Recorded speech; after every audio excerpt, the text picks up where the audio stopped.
Në një kodër të izoluar pranë skraparit, ndodhet një nga bunkeret më të mëdhenj të ndërtuar gjatë diktaturës. Në vitin 2010, një grup studentësh nga Tirana, që eksploronin struktura ushtarake të braktisura, vendosën të kalonin natën brenda këtij bunkeri. Ata kishin me vete kamera, drita dhe pajisje të tjera.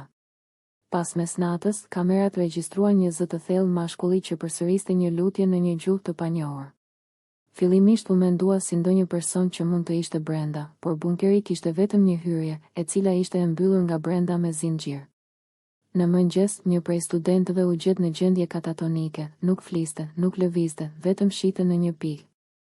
Mjekët thanë se kishte pësuar traumë të menjëhershme psikike.